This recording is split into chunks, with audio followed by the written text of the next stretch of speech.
Welcome back to the Friday Golf Podcast. I am your host, Andy Johnson, and I am fresh off a wonderful weekend at Cypress Point. Doesn't get much better than the Walker Cup there this year. It was just really cool to see the event happen, I guess. I think it'll probably be the only live golf event that I attend at Cypress Point in my life. So it was really cool to see it there, meet a ton of people. It's just a lot different than your normal golf event in the sense of how the crowd interaction with media, obviously, but the players and, no ropes. It was super fun. It was a great week. We'll get into that more on this podcast. I'm bringing in Garrett Morrison, who is the head of our golf architecture content here at Friday Golf. And we're going to talk about the Walker Cup at Cypress Point, as well as the Ryder Cup venue, Bethpage, at the back end of this. So super exciting to chat about this with Garrett, who I'm sure has some thoughts from watching on TV this weekend. But it was a wonderful time out there, and very, very thankful that the USGA and Cypress Point had this event. The Walker Cup, I think, it's funny. It's like a weird spot, and we'll get more into this, but a weird spot in the sense that it's like not one of their marquee events in terms of like how they've commercialized the men's and women's US Open.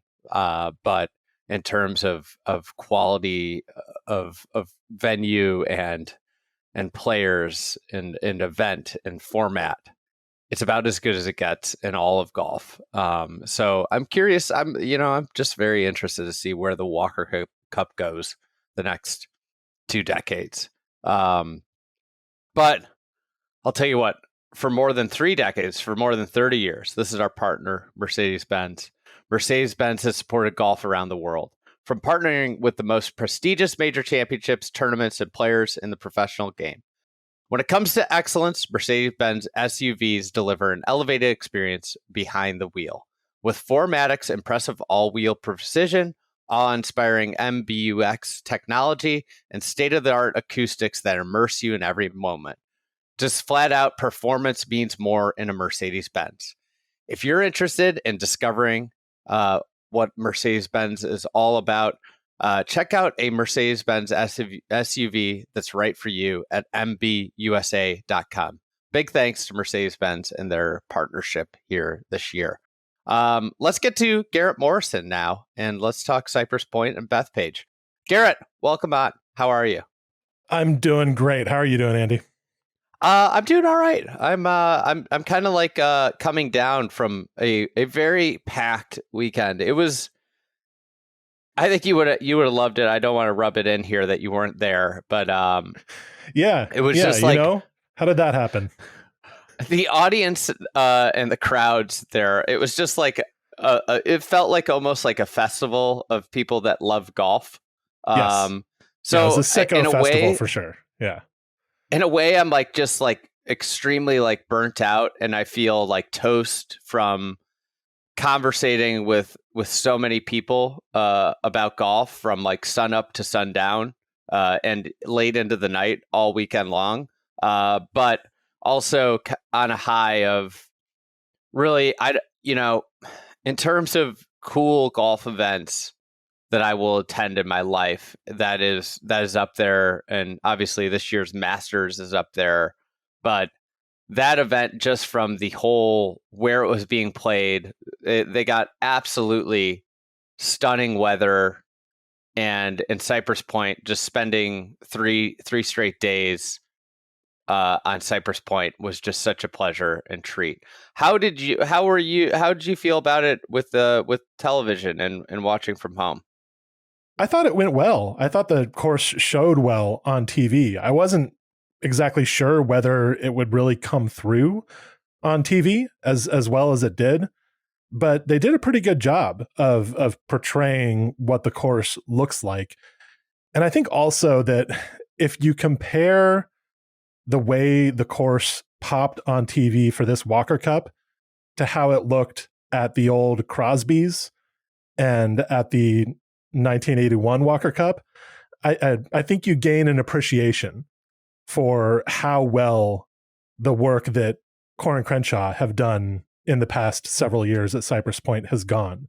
The course looks a lot better now. The work that they've done in the dunes, kind of stripping away some of that vegetation and exposing the white sand, has just been huge for the aesthetics of the golf course.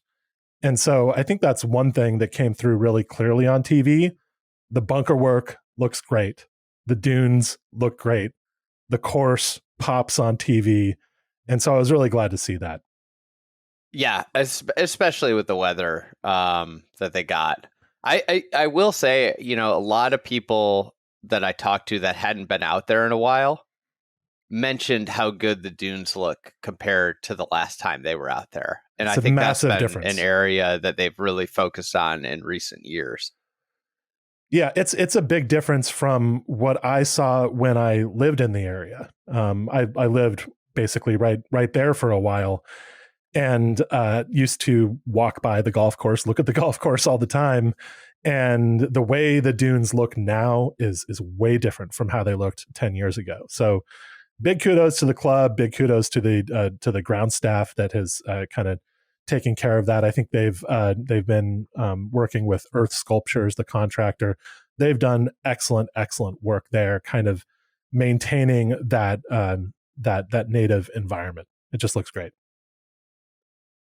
On Saturday night, I was out there all day Saturday. What I did was follow two matches, and like one in the morning, 1 through 18, one in the afternoon, 1 through 18, and then kind of sat around and hung out with some people all night on Saturday, and then all of a sudden the replay came on. And what was amazing to me is like there was a fairly large group of us just then became entranced by the replay.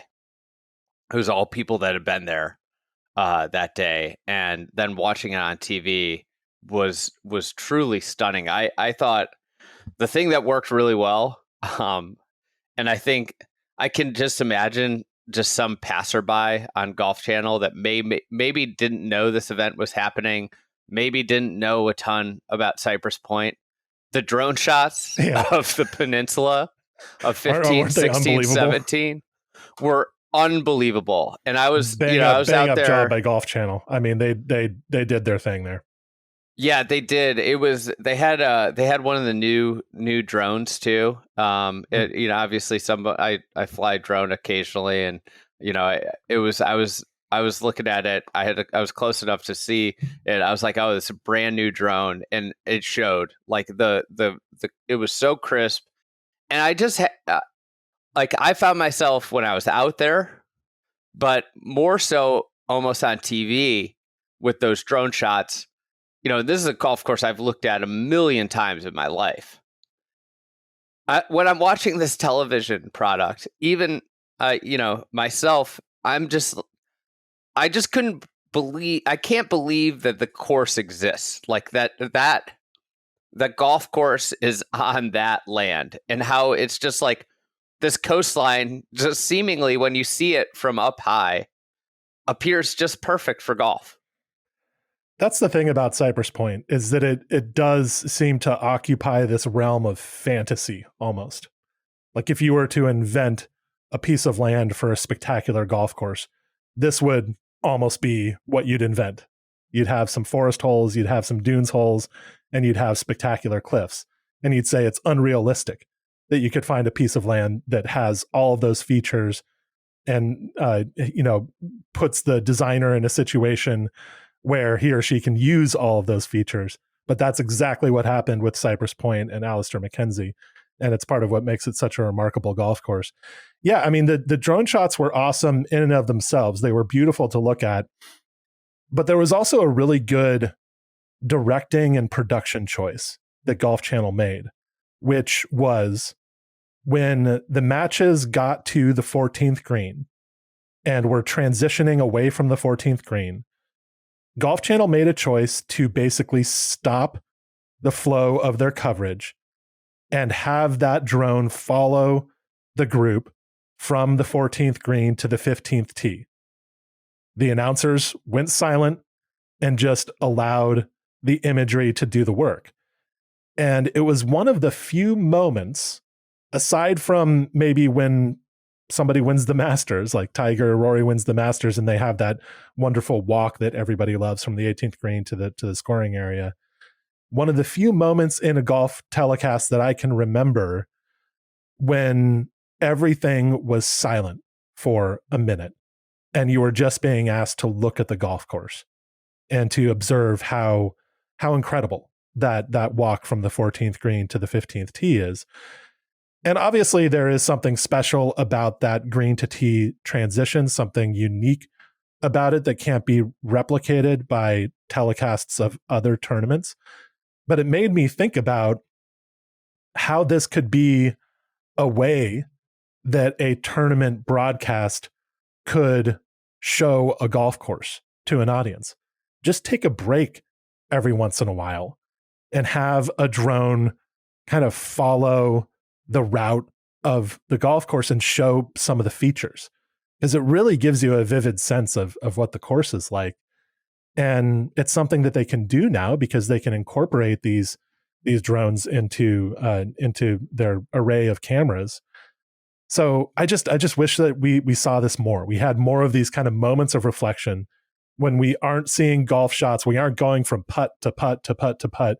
We just stop for a moment and familiarize ourselves with some golf holes. I think that would be something really cool that I don't think they're going to do, because I mean, Cypress Point is a very particular course, and maybe they won't be inspired to do this at other courses. I just liked it, and I thought, I wish I saw more of this. Obviously, this would work some places, maybe not others. I don't think TPC Craig Ranch is going to be able to do that kind of move. Who knows? But after the renovation by Hal Sutton. Lanny Watkins. That's right. It's not Hal Sutton. Sorry, don't mean to defame Hal Sutton. Yeah, After the Lanny renovation, might be worthy of it. But I do think there are places that this could work really well at, say, the Masters, where it could be neat, especially depending on the circumstance. Mm-hmm. Any U.S. Open. I mean, Nick could have done something like this at Oakmont, Yeah. But this could work really well. And I think where it would work really well is where you have a situation where a team has kind of, or a couple players have I've got Walker Cup brain team. A couple players have separated themselves when we get these great kind of showdowns. And it's not like we need to see the guy that's in 5th place make a birdie to pull himself within 6 with 4 to go, right. But where you can show a really nice transition of maybe 12 to 13, or probably the best one out there would be even a 13 to 14 or 11 to 12. And I think, holding on those shots, allowing the audience to get a feel of the tournament. What it does is it kind of simulates how you feel at the event when you're watching, and that kind of tension that exists when you're in person watching these shots unfold, right? There's like a silent tension that comes in as players go through their routines and get ready to hit the shot. You feel that anxiety of the moment. And I think that's something with golf telecasts, and this is something you just hit on that I had never really thought of, but that's something in golf telecasts because of, and listen, I get like show more shots, but there is something to allowing somebody to sit in the tension that has been missed a lot of times in particularly big moments or over big shots.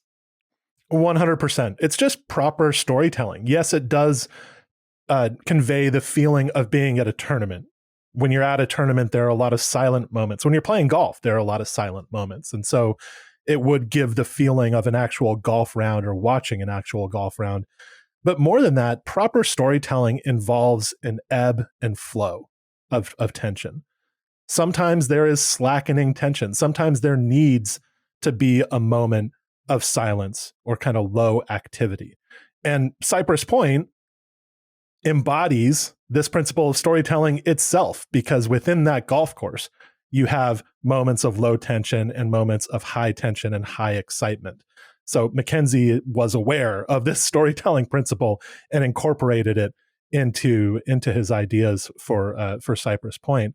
And I wish tournament telecasts would kind of go to school on those long-standing principles of storytelling and say, yeah, we don't need to be jumping from golf shot to golf shot.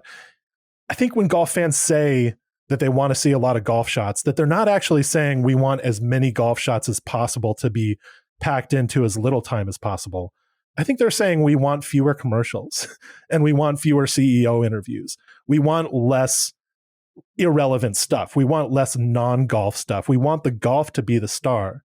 But to make the golf the star, it's not just about showing a lot of golf shots. It's also about having these moments of reflection where you can familiarize yourself with the venue, the golf course, the design, and the atmosphere of a golf tournament.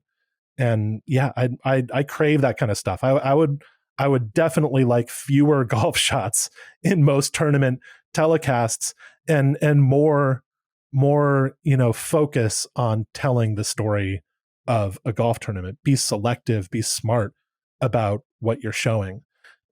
It's asking for a lot, because I know they need to include the commercials that they include. They'd have these sponsor obligations, etc. But this is just what I would want as a viewer. And watching this Walker Cup reminded me of that, because I didn't feel like I was being beaten down by a commercial load, or that there were all these kind of, corporate entities that needed to be serviced during the telecast. It was much more about the golf. And I really appreciated that. And of course, when you're at a place like Cypress Point, it becomes a kind of religious experience to watch golf in this way. To me, like, an area that they never show, right, is like you see players hit a fundamentally tournament changing shot on Sunday. And when that happens, they have a walk up to the green from usually an approach shot. And we always cut away there. And that walk, I think, is a fascinating one. This kind of lies with what you're saying, especially 100%. Especially in the case of if it's two players in the same group duking it out, as you often get. But you get a player walking up to the green, and that whole moment of will they cash this in, that tension of it, them acknowledging and dealing with a crowd that's going to be very supportive in that situation.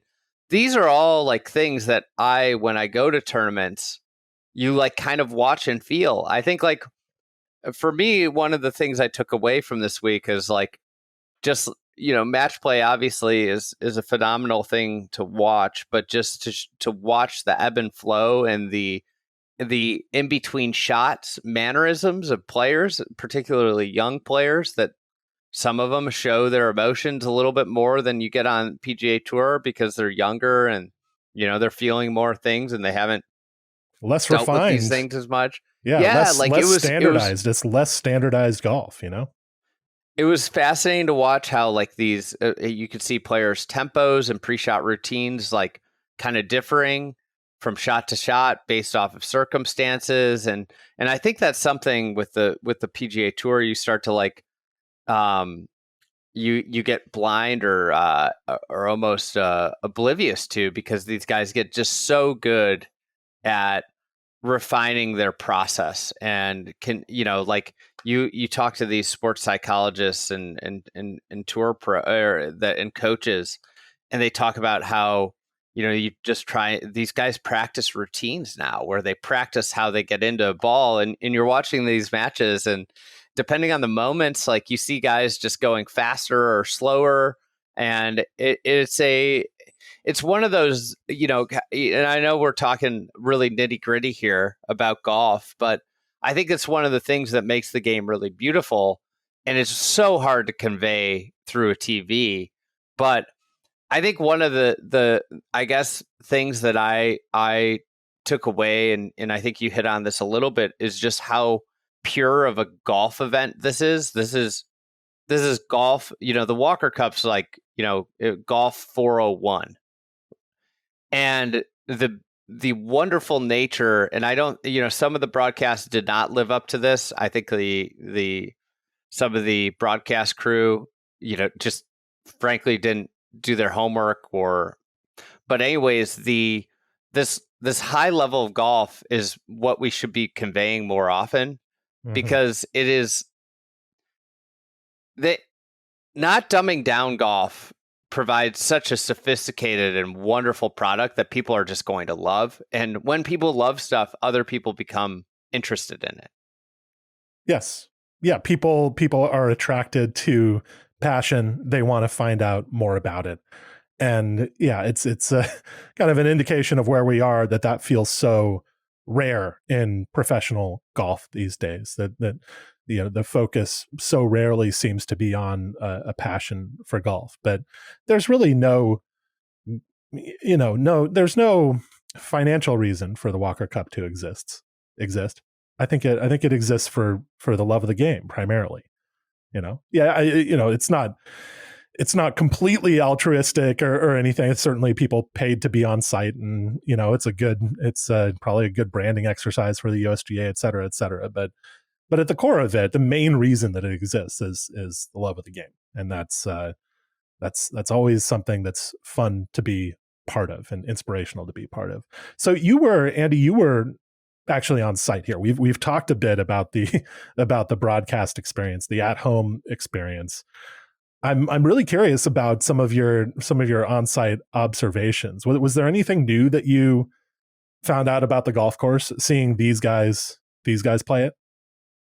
Yeah. I thought it held up well. I mean, I expected these guys to overwhelm certain holes, like 13, for instance. Like 13 is somewhat defenseless to a degree, but I was actually pretty pleased to see that the golf course was pushing back a bit on certain holes.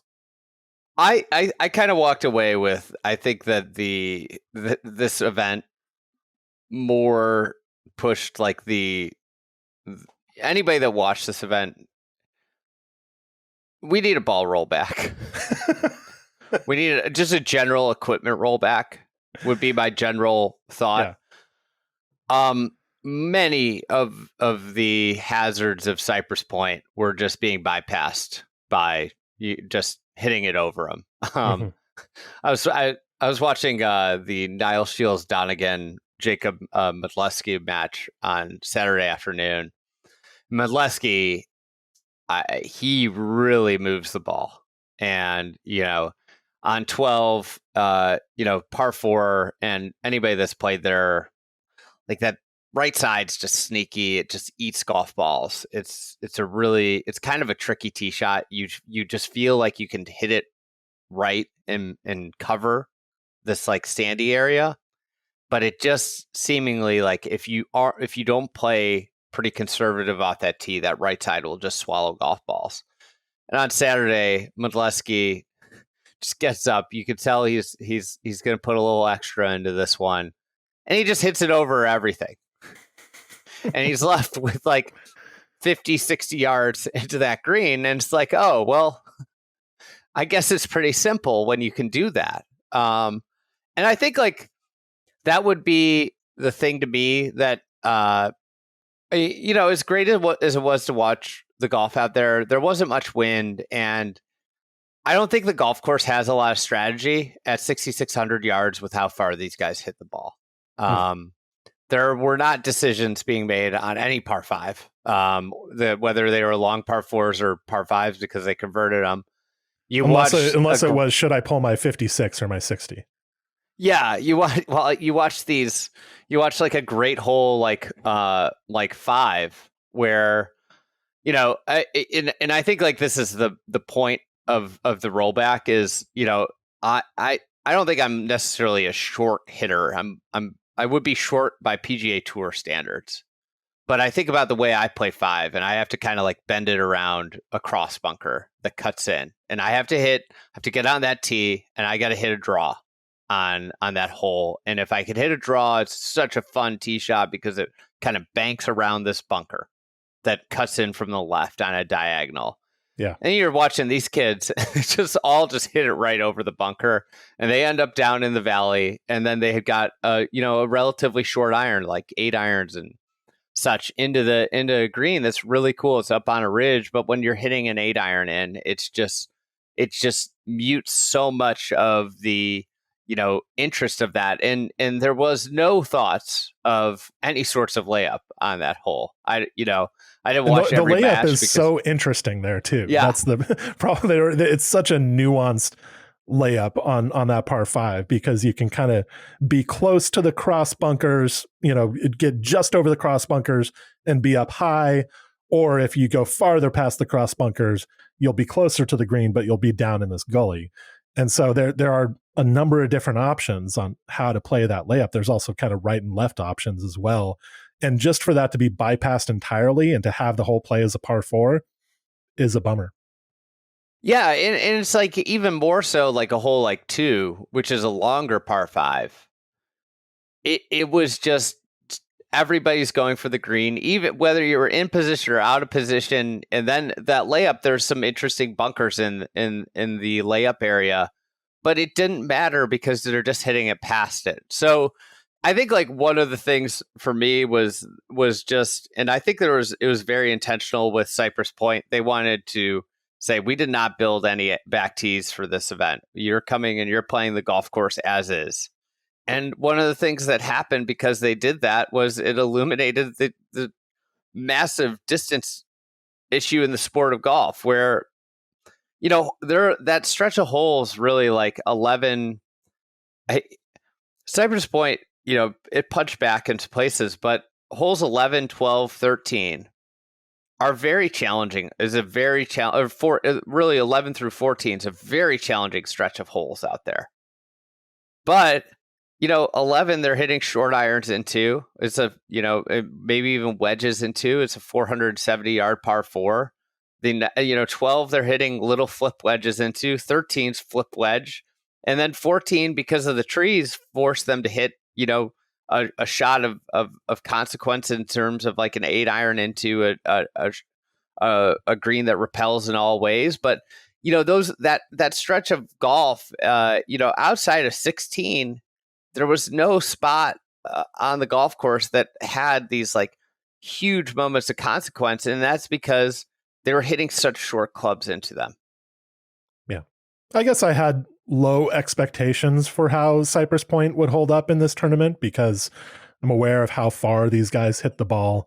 And I'm also aware of the dimensions of Cypress Point, which are more suited to a player like me than they are to Jackson Koiven.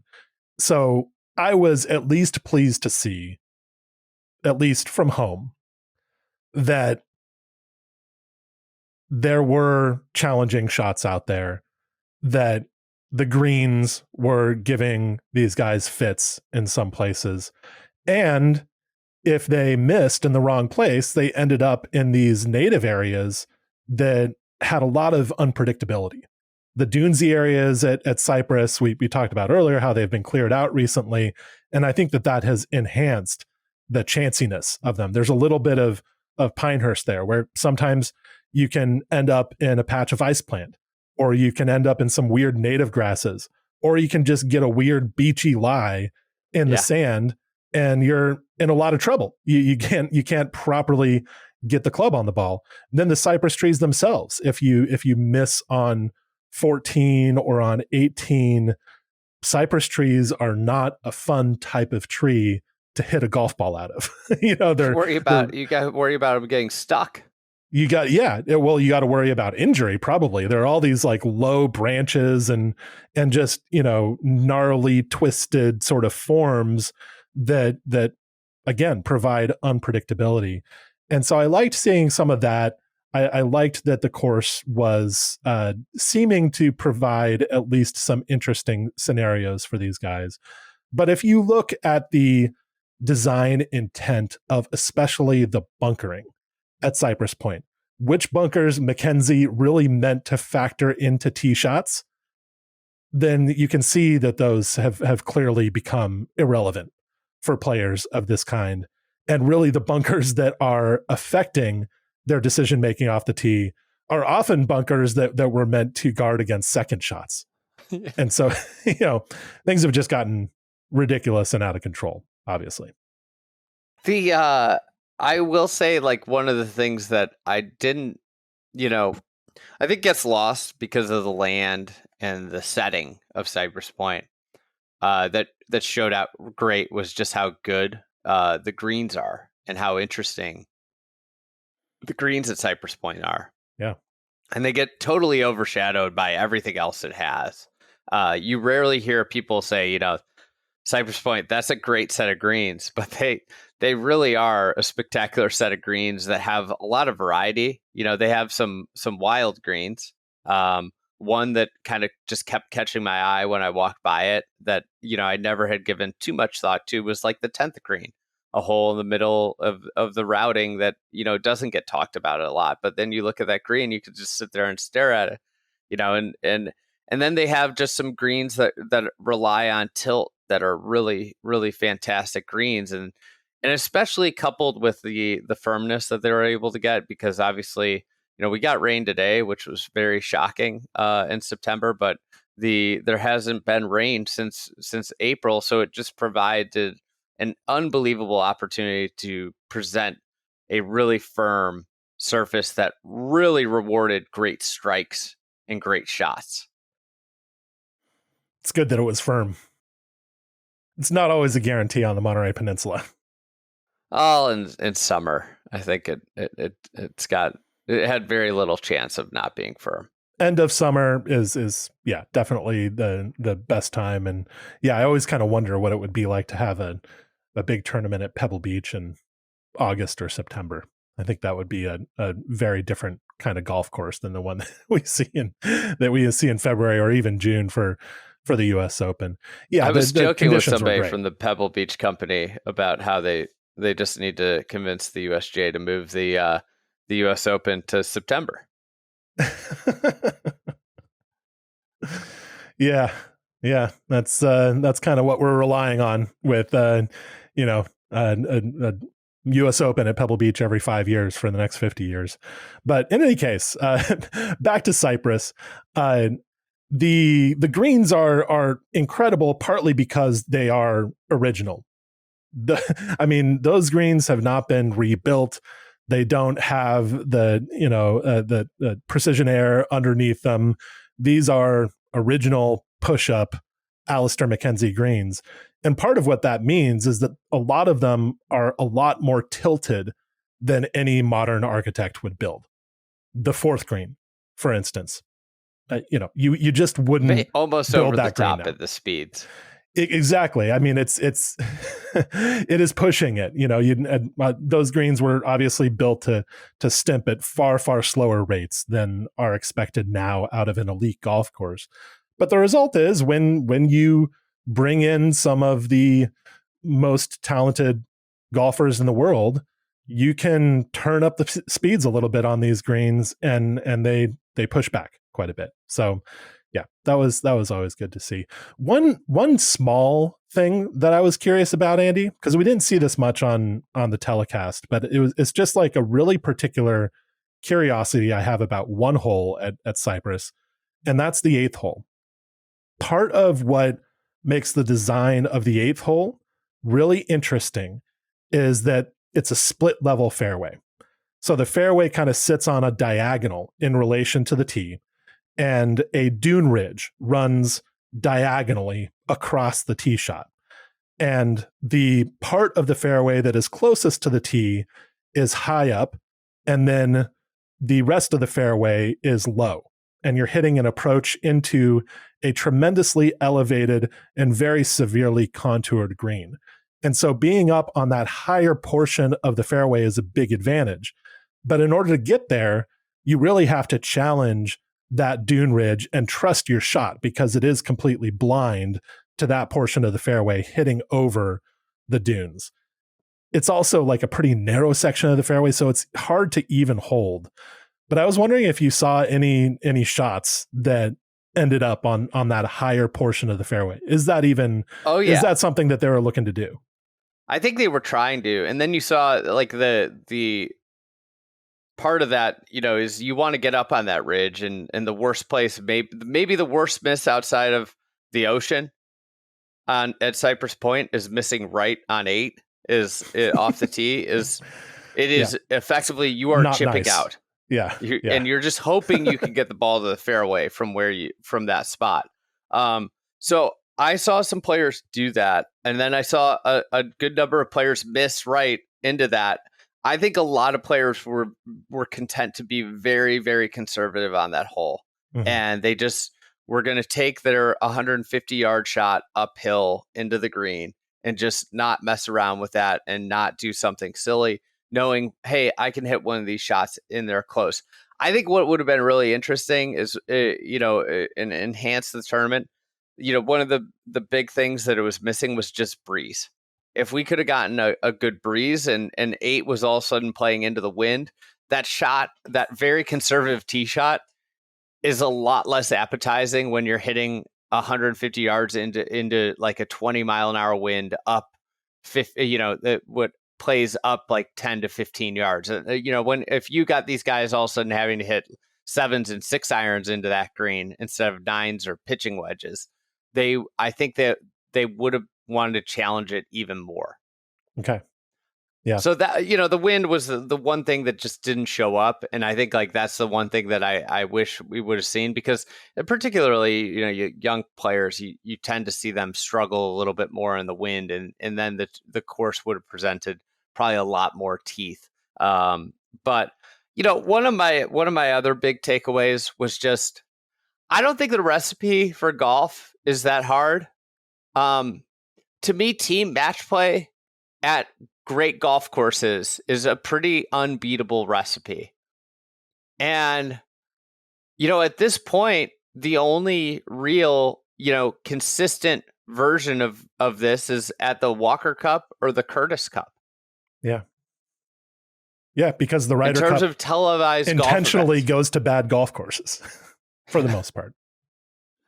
But this was a thing, is like, and these events, and I know, like, if you tried to scale this out, you'd lose some of the luster of it. But these events, being able to be played at the world's best golf courses, are, and the ease of understanding for a common fan of what the event is. It's the U.S. versus the GB&I, or in the Ryder Cup's case, U.S. versus Europe. The fandoms. This is a good event. This is a good style of event for golf, because it's easy to understand. It has fan interest because of the nationality rooting interest. And then the great golf courses, I don't think anybody that was, that just passed by wouldn't have been, awestruck by the visuals of Cypress Point. Yeah. It is pretty simple, and yet pretty rare for a lot of reasons, right? And I feel like I've had this explained to me condescendingly so many times over the years that I've just really gotten sick of it. No, of course we can't go to great golf courses because the great golf courses don't want big tournaments. No, the Irish Open can't be at links courses. Of course not. We can't do that. We have to go to the K Club and Mount Juliet because, the links courses just don't want the event. That's unrealistic. And it just kind of drives me crazy, because I think that golf fans have been browbeaten into accepting mediocrity. But the Walker Cup exists. We have the Walker Cup. So we know how good it can be. And yet we've just convinced ourselves that this is not a realistic model for golf. And I'm not sure how to get out of that mindset. I am grateful for the Walker Cup, but it's a drop in the bucket in the total landscape of high profile elite golf. They only had a total of 6 hours of TV coverage of this event. You had to kind of seek it out. And unless you had Peacock, should have been wall to wall. That was one of my other takeaways. It is such a small event. And I'm sure that that there would be some resistance from the USGA and the R&A to really commercializing this event. You wouldn't necessarily have to commercialize it, maybe just cover more of it. I wish that felt more possible. But it seems like a precondition of the Walker Cup being as good as it is, going to the courses that it goes to, and just feeling as good and as pure as it does. It seems like a precondition of that is that it has to be somewhat obscure. And that's kind of a shame. Yeah, I don't know. I think about, obviously TGL is aimed at being something completely different than this. But some sort of I'd like to see how you're going to bring these threads together here. TGL. Yeah, but some sort of league of teams that played small, intimate matches at the world's best golf courses. I know that it could be difficult to try and do this. I can't imagine that the TV product would stink. Well, what we're missing, part of what we're missing here is Shell's Wonderful World of Golf.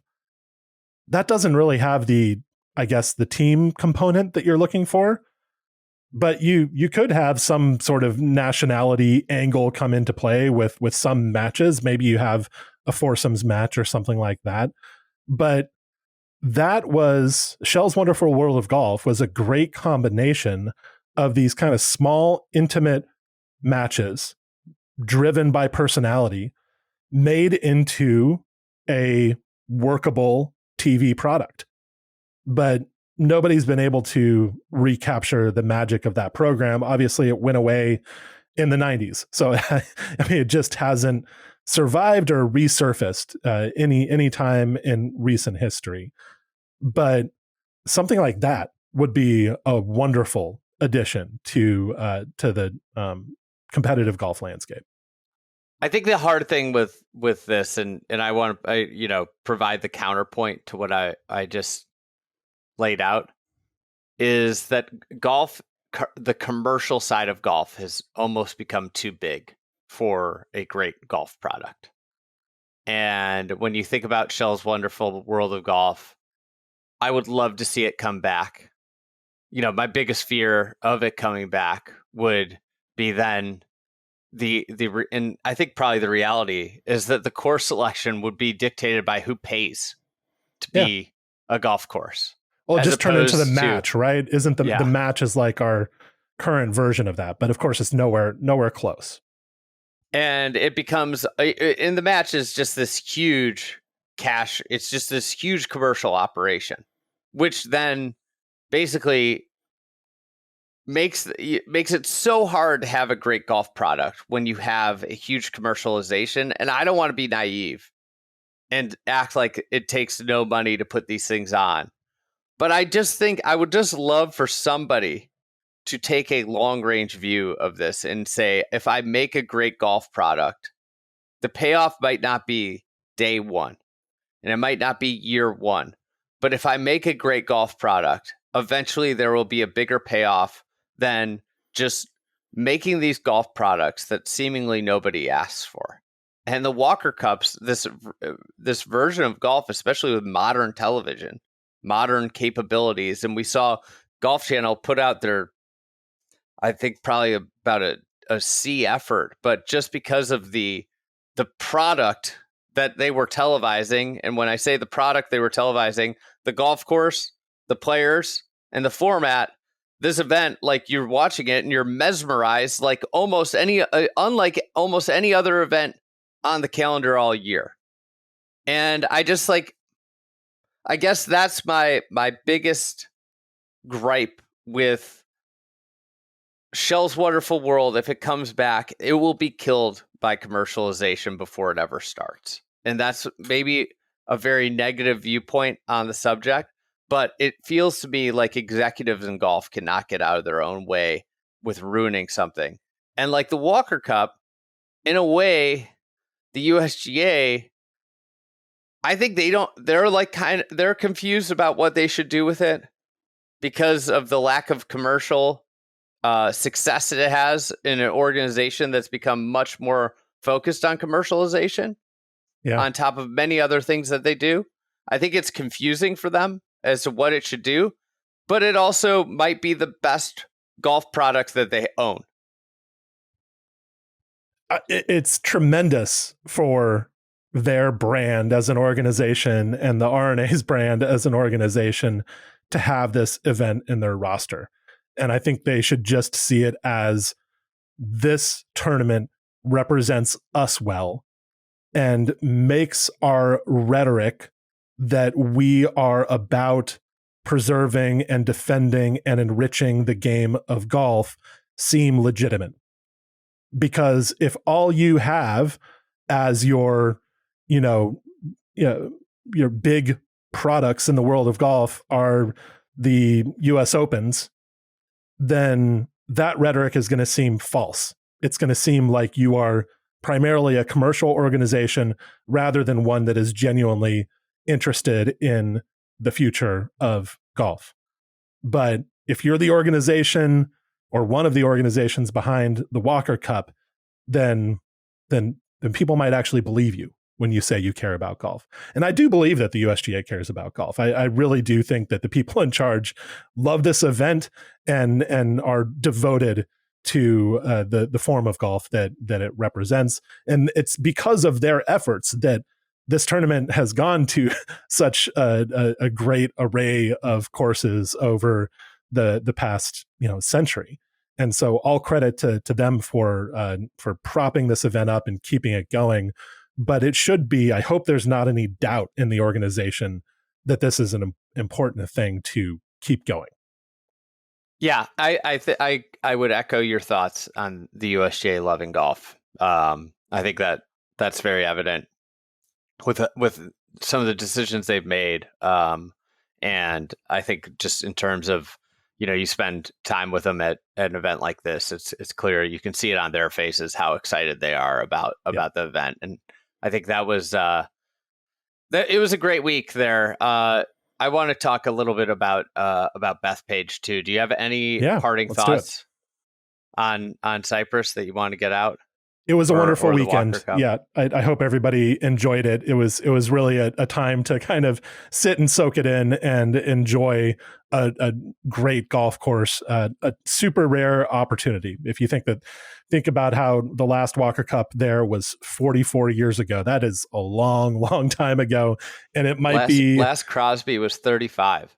So. Yeah, it might be a long time before we see it again. So I hope everybody took a chance to just enjoy it, because I mean, what a golf course! It's just incredible. So glad that this happened. Yeah, I would. The last thing I have is spectacular. Alternate shots, just spectacular. Oh, it's so good. Such a wonderful. They should have more of it in the Walker Cup, I feel. I think that they got to figure something out with the format because of the 18 singles matches. Just singles is rough for GB and I. Yeah. Just the talent disparity really, it's hard to overcome that when you have those 2 rounds of singles.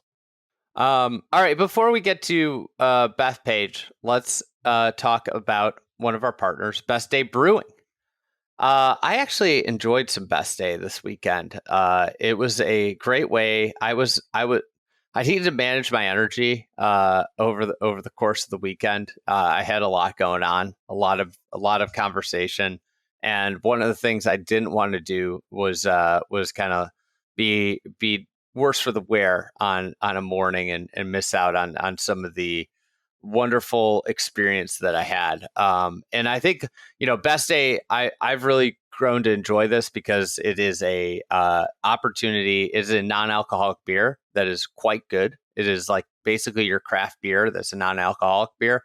I enjoy some of their NA beers more than the real beer I get. And one of the things I've learned about my consumption is like, I think like a beer for me is somewhat of a ritual at this point in my life. And I just enjoy having something to drink. And this gives me something that's delicious to drink. And at that moment that I need it. So if you want to check out Best Day. It's bestdaybrewing.com. I have a friend that does, kind of NA beer reviews. He is convinced this is the best NA beer that you can get. And if you use the promo code FriedEgg20, you can get 20% off your first order. You can also do subscriptions. That offer doesn't include subscriptions, but if you really like this stuff, it is a great way to do that. And it's a great way to kind of stay sharp and attuned to something while, having something that's really refreshing. So go to bestdaybrewing.com, and big thanks to them for partnering with the pod. Let's get to Bethpage. You made your first trip out to this, American landmark of golf, Bethpage State Park. We're a couple weeks away from the Ryder Cup. I want to do kind of a short segment here. I know we're going to be, everybody in the golf world is going to be just beating people over the head with Ryder Cup stuff, but it is a spectacle. And this year it's going to one of, American golf's landmark locations, Bethpage, and particularly the Black course. I feel like I've already been getting beat over the head by Ryder Cup content, and Honestly, not just like in the past month. Imagine if there wasn't a Walker Cup. Yeah, I know, exactly. We'd have nothing else. It would have been awful. This was very fortunate. You're right. You're absolutely right. Because the entire month of September would just be a blitz. I mean, it's been going. I feel like Ryder Cup content is a every year round kind of deal right now. But I haven't actually seen that much discussion of the golf course, and that's part of why I was so interested in going to see it. I mean, I was going to go see it no matter what, but I was particularly excited about this trip to go see the Black course at Bethpage, just because I feel like I haven't seen much good content on this course. I haven't had anybody explain to me what's unique or remarkable about this course beyond the fact that it is very, very difficult. It has that sign out front that just portrays it as kind of the Black Diamond ski run of Bethpage State Park. We know that about it. We know that it's hard. But beyond that, I didn't have a clear idea of what to expect from this course. So I was very, very keen to get my eyes on this course, walk it, and check it out, and maybe find out some things that I didn't know about it before. What was the big takeaway? What was the thing that kind of that most resonated with you with the Black course? Two takeaways kind of related to each other. One is A+ land, two is A+ routing. I think those are the biggest strengths of the Black course. It's not that the course is hard. That's not the leading characteristic of the Black course or the thing that makes it a high quality course. It's not just that it's hard, though it is definitely very, very difficult. I think the fact that it sits on extremely good land, they obviously kind of selected the best land that they had at their disposal in this area and put the Black course on it, kind of prioritized the Black course in that way. And then the routing works with the land so well. So first of all, the land I think is really great for golf because it's dramatic and there's a lot of elevation change, a lot of topographical interest, but it's never too severe. So, Bethpage kind of sits on this land that is more or less, there's not like an overall tilt to the land. It's not on a hillside or anything. It doesn't, the farthest point of the course is at about the same elevation as the first tee. But what you have in between are all of these kind of up and down ridges and valleys. And they're very interesting. And all of them are kind of sized to accommodate golf holes. So, you never spend like multiple holes trying to get across one landform at Bethpage. You're always kind of tackling a new landform and kind of getting done with it by the end of the hole. And so it's just very well proportioned land for a golf course. It's constantly interesting and beautiful. You're always kind of discovering new features, new little nooks and crannies of the property as you're going through the golf course. So that's something that I really enjoyed about it. And then the routing of the course is just brilliant. It is an out and back routing, basically. It doesn't have returning nines. So I believe it is the ninth tee that is at the farthest point from the clubhouse, or at least that's the way it feels when you're on the course. You play the eighth hole, which is a par three, then you climb up to the ninth tee, and at that point you're kind of making your way back to the clubhouse.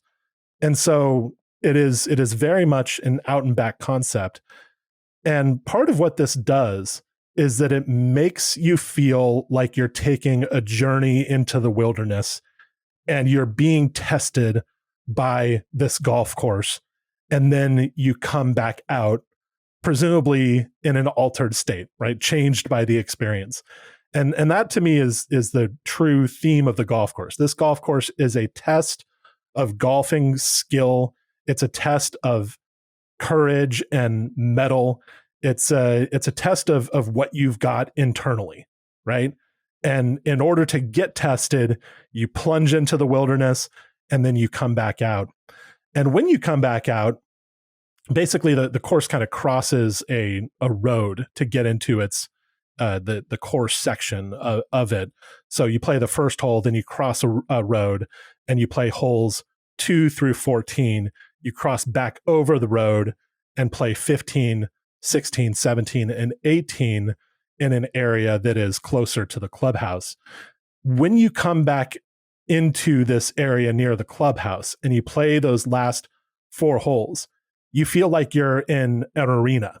You've taken this journey into the wilderness and you've come back out into this arena where you're administered the final test. You feel like you're like a gladiator and you're in this coliseum of golf. And that's what then brings you to the conclusion of the course. So I think what the routing does, aside from using the land really well and finding interesting ways to use the land, applying the golf holes to the land in ways that are constantly changing and very cool, the routing has this kind of coherence as a story about what the golf course is. And that is something that I did not understand from any previous coverage of the golf course or seeing past tournaments at the course.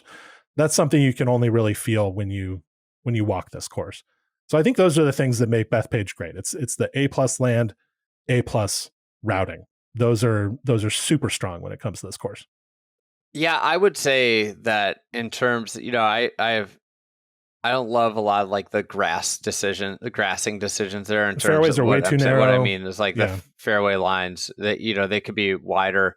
But Yeah. in terms of a golf course from tee to green, and it is about as impressive as it gets in terms of the golf holes. And I haven't been out there since the PGA, but I have like vivid recall of really like the stretch of 2 through 9 to me is just such a fantastic stretch of golf holes. In particular, when you get like 4, 5, 6, 7, 8, it just these holes, they're like roller coasters going through there, and they've got these beautiful twists and turns and these landforms, as you said, that you have to kind of play over, down, around. And it is a sensational piece of land that this golf course is on. And I think, is it my favorite golf course in the world? No. Do I think it's like maybe the best? It might be the best Ryder Cup venue we've had in some time. Yeah, I think like Whistling Straits would be in the conversation, but this should, and I think it'll be the setup of it for the Ryder Cup. I think they're obviously going to promote scoring, and I think like with the rough down, if it's down, there will be a pretty good variance in scoring on these holes. I think it could be pretty fascinating. The thing that I'm most worried about is just is it too easy to get up and down from around the greens on that golf course at this point with where the modern game is? Because like the identity of that golf course, what made it so tough in 2002 was getting to the green. And I think Yes. the difficulty of getting to the green at Bethpage has never been lower. And if you cut the rough down, it'll be very low. Where it's not difficult is around the greens. And missed greens are if you're close to the green are pretty basic, simple up and downs. And that would be one of my big questions about this golf course in terms of doling out bogeys, what you want. I think like I've thought about this a lot, and I'd be curious your take on it. What makes a good match play course is like the question, and where my thoughts have been around it is I think a golf course that promotes a lot of variance in scoring. So holes where a wide spectrum of scores are feasible. And that would be my concern with Bethpage, is that I think we'll just see a smattering of birdies, a lot of pars, and a handful of bogeys. It's because not much can go wrong on or around the greens. You can get in some bunkers that are pretty nasty, and if you're short-sighted, then you're going to struggle to get it close. But that's only because of the depth of the bunker and the fact that you're short-sighted. It's not because of any contouring on the greens that you'll be screwed in those positions. Yeah. And that's the big flaw of Bethpage Black. The greens simply are not very interesting. And it's the part of the course that makes you feel like, or that makes you wonder how much A.W. Tillinghast really had to do with this course while it was being constructed. Because if you look at Wingfoot West, or if you look at Somerset Hills, the lower course at Baltusrol or Somerset Hills, then you know that Tillinghast has a taste for wild greens, or at least for interesting contour on greens. And you just don't really get any of that at Bethpage. You mentioned the second hole earlier, I think, as the start of this great stretch. And it's such a great hole, kind of works its way around this ridge, and then it jumps up to the top of another ridge where the green sits. And so it's this wonderful, really charismatic looking golf hole that introduces you to the best part of the property. But then you get up and look at that green, and it is a dead flat oval. There's nothing going on there. and you know, other greens at Bethpage have more to them, but that kind of gives you an indication of what you're in for.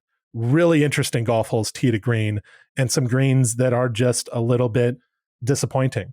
And yeah, I think that is a something that makes Bethpage Black not hold up quite as well for modern tournament golf in general, not just match play golf, I don't think, but in general, modern tournament golf is maybe less compelling at Bethpage because tee to green play has become less of a factor with technology.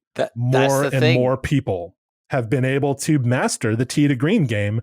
And so if you're going to get interest from a golf course in a high level tournament, it's usually going to come on and around the greens. Augusta National is the perfect proof and example of this.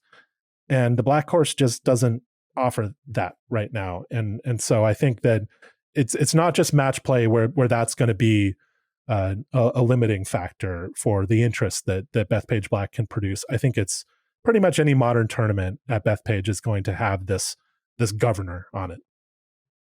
Yeah, I think the golf world, and you might have a completely different opinion, has become way too infatuated with restoration. I think restoration is important for the very, very best. Like, to me, we should restore courses that are truly extraordinary golf courses. Should restore Cypress Point, which they have recently. So exactly. I think like there or historic courses. Like if there's, and I think like Bethpage is an interesting one. Like I think if you just left it the way it is and just said to an architect, can you just spruce up the greens a little? Right. It would all of a sudden vault up and I think it's obviously rated in some publications very highly. I don't think that highly of the golf course as a whole. Like it's very good. It's one of the best public golf courses you could play. I'm not saying any of that, but it is not for me in the upper echelon of golf courses in the world. And what holds it back is the greens. It's like a very simple green renovation would take this golf course to a whole different level. And I think it would become one of the best major championship golf courses in the world with a simple greens renovation. One of the most interesting renovation projects that's happened in recent years was at Desert Forest Golf Club in the Scottsdale, Arizona area. And this is pretty obscure. If you haven't heard of this, that's not your fault. It's a fairly low profile club, an extremely wonderful golf course. Like I think this is a terrific golf course on a great piece of land, especially if you think of most of the land that was used for golf in Scottsdale. Desert Forest sits on this kind of rolling plot of land that you just don't expect out of that area. So tee to green, Desert Forest has always been a great golf course. It was designed in the 1950s by a guy named Red Lawrence, and he did a great job of routing the course and using the topography. But then you got to the greens, and they were basically the same green 1 through 18 over and over and over. And so what the club did, and this was really smart, is that they brought in an architect named Dave Zinkind, who has worked for Core & Crenshaw and was around that time opening his own design business, and said, basically, give us more interesting greens. And so Zinkind went in there and did exactly that, shaped these beautiful greens that kind of tie into the strategy of the holes that was always suggested by the topography and the shape of the holes in the landscape, but wasn't really followed through on because the greens didn't really do anything, didn't really demand different shots from different angles. Well, what Zinkin did is that he took that inspiration from the holes as they sat in the terrain and designed some greens that just had more variety and more strategic sophistication.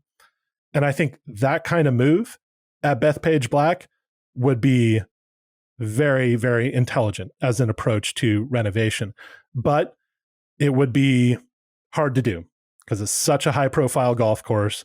There are so many people who play and love that course as it is. It would just be a tough sell. But yeah. I agree with you that the potential is there. You could just look at some of Tillinghast's other sets of greens and you'd have a great template for what you could do with some of those green complexes at the Black course. And but yeah, I agree that's what is holding to me when I look at Bethpage Black. When I walk that course from tee to green, look at the land, look at the routing. It is a top 50 golf course in the US. I think that's what it feels like to me, tee to green. But the greens and the mowing lines are the thing that make it not that right now. And maybe some of the bunker work that has been done by Reese Jones over the past couple of decades. It hasn't been the best. I mean, the restoration when he did it was transformational. Obviously, it was not a it wasn't a restoration. It was it was a restoration. But at the where the renovation and restoration world has gotten to since basically 2000 is remarkably higher bar than where it was when that work was done. Yes.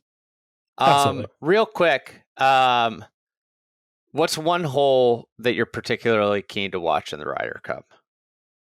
Well, it's got to be in that stretch that you mentioned earlier, basically from 3, I love 2 as well, but from 3 to 6, that for me is where the golf course really becomes great. Everybody knows 4. It's the great hazard hole. When you see it on TV, just imagine it looking about 10 times bigger in person. The elevation drop from the tee to the fairway and then the climb from the fairway up to the green is just much, much bigger than you can imagine just looking at it on TV. But I think this single hole that I'll be most curious about is going to actually be 6. It's a very interesting and I think fairly short for these guys par 4. And the fairway kind of has a little bit of a jog in the landing zone where it wraps around some bunkers and then dips down before climbing back up to the green. And I just want to see where players position themselves on that fairway. Are they going to hit a conservative shot kind of between the bunkers on the higher ground? Or are they going to try to take it over that left bunker and get down into the gully in front of the green? What's going to be their strategy on that hole?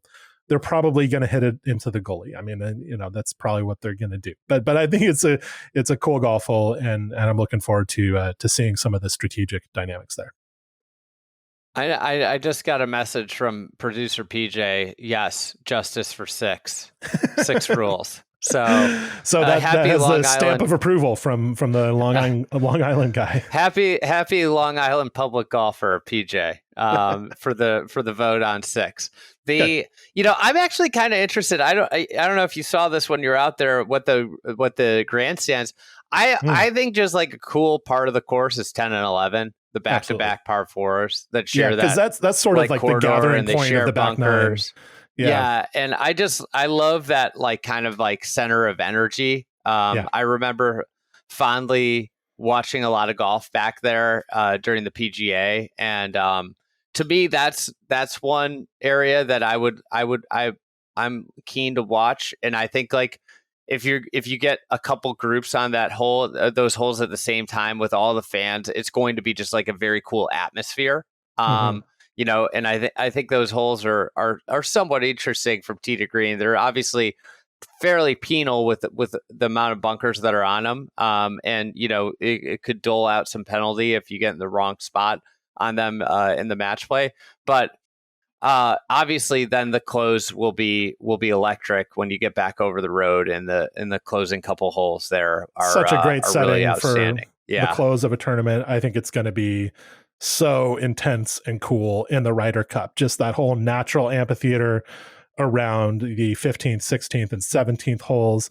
And then you kind of climb up onto a ridge and go back down into another natural amphitheater for the 18th hole.